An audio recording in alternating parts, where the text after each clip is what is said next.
about trilogies? All I know about movie trilogies is that in the third one, all bets are off. Hi everyone, Adam here once again participating in the Slashback challenge created by Joe the Horror Man. I'll leave a link to the original challenge video in the description below. And the theme for this week was entertainment slashes, so it could either be about characters watching a movie, playing a video game, or something to do with entertainment or that type of thing. So I decided to do Scream 3, and this was released in 2000, once again directed by Wes Craven, and stars Neve Campbell, David Arquette, Courtney Cox, Patrick Dempsey, Lance Henriksen, Patrick Warburton, and Scott Foley. So after the events of the first two Scream movies, Stab has become a franchise, which they're in the production of the third film. And this opens with Cotton Weary, now kind of a celebrity, hosts a talk show where he gets a call, which sounds like the wrong number. It's by a woman but something's not right, because the voice is able to change into the voice of we'll just call him the Scream Killer. So once he threatens his girlfriend, he drives away in an admittedly exciting sequence to his apartment, where Cotton Weary and his girlfriend are killed. So before the credits, Cotton Weary is killed off before the movie even starts. So I guess they're trying to say nobody's safe, because he was what they called the real hero in the last movie, and this time he's killed off in minutes. And in this movie, Sydney has moved into the countryside, away from everyone. She works as a crisis counsellor under a false name, and that's what I like about this movie. It starts off as, if someone had tried to kill you twice, you'd try to get it as far away from people as possible. So after the police find Cotton Weary and his girlfriend murdered, they find a picture of Maureen Prescott, Sydney's mother. And the question is, where did this photo come from, and what does it have to do with the murder? But it's not just Cotton Weary who's murdered. One of the cast members of Stab 3 is also murdered. So the killer is basically killing people in order of the script, which of course forces the studio to shut down production, much to the annoyance of the actors. Even though the production is shut down, the killing continues. And at each murder, there's a photo of young Maureen Prescott.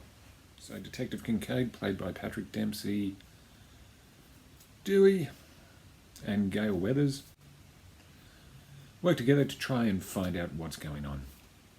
And with the murders going on, and Sydney comes back to help with the investigation and to try to put an end to it all. Yeah, so that's pretty much the basic premise. As for what I think of this, I think out of the first three, this is definitely the weakest. The violence in this one has been toned down from the other two, and certain characters make really stupid decisions. There's one scene, I think you know what I'm talking about, where the killer's sending pages of a script via fax in a house.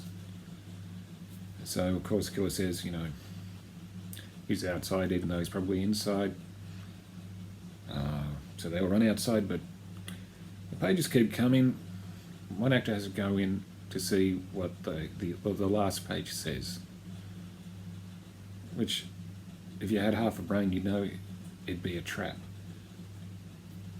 And I don't think there was anybody as dumb as that in the first two Scream 1 and 2 movies, and of course it was a trap, because it gets blown up. And of course, this being a Scream movie, it does reference the trappings of a trilogy, and how things that you thought were true may not be true, and that type of thing. But the movie does have its moments. Like I said at the beginning, the opening sequence with Cotton Weary and his girlfriend is pretty exciting. And there's some funny moments, especially with Gail Weathers being saddled with the actress who's playing her scenes between those two, between Courtney Cox and Parker Posey, who's playing the actress who's playing Gail Weathers, if that makes sense. They have some pretty funny scenes together.